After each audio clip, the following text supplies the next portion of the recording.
সম্পর্ক যতই ঘনিষ্ঠ হোক না কেন, অন্ধকে কখনো পথ চিনেবেন না। এই দুনিয়ার মানুষগুলো বড়ই স্বার্থপর, স্বার্থ শেষে আপনাকে চিনবেও না। আসসালামু আলাইকুম, কেমন আছেন সবাই? চলে আসলাম আজকের ব্লগ নিয়ে। আজকের ব্লগটি আমি শুরু করেছি বিকেল থেকে। বাচ্চাদের জন্য একটু ড্রাগন ফল কেটে নিব। আর ড্রাগন ফল শরীরের জন্য ভালো, এটা আমরা সবাই জানি। তো অনেকে এই ফলটা পছন্দ করে না, আবার অনেকে খুব বেশি পছন্দ করে।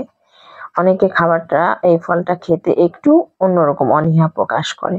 যাই হোক, আমার তো খুবই পছন্দ। আমি ড্রাগন ফল সবসময় খেয়ে থাকি। আর ড্রাগন ফল রক্তের জন্য অনেক ভালো। আর আজকের ব্লগে আমি শেয়ার করব আমার পছন্দের কিছু শাক আজকে আমি রান্না করেছি। পছন্দের শাকসবজি আসলে সব সময় আমি বরাবরই যেটা পছন্দ সেটা যখন বাইরে বের হই তখন সামনে পেলেই সেই শাক অথবা সবজি সেটা আমি কিনে নিয়ে আসি। তাই ড্রাগন ফল খাওয়া শেষ করে তারপর হচ্ছে আমি রান্নাতে চলে যাব। দীর্ঘদিন ধরে গ্যাসের সমস্যা, যেহেতু ইলেকট্রিক চুলা অথবা রাইস কুকারে রান্না করছি, মনের মতো করে রান্না করতে পারি না। অনেক সময় অনেক সবজি পাই, আনতে ইচ্ছে করে না, যেহেতু কারেন্টের চুলা অথবা রাইস কুকার সবকিছুতে হচ্ছে একটু সময় বেশি লাগে যে কোনো রান্না করতে। তো সহজভাবে যে রান্নাটা করা যায় সেটাই চেষ্টা করি। মনে চাইলেও অনেক ধরনের সবজি আনতে পারি না। তো মাছের পেটি দিয়ে আমি বেগুন রান্না করব।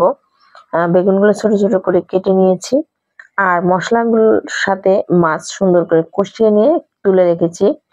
বেগুনগুলো মশলার সঙ্গে আমি সুন্দর করে কষিয়ে নেব।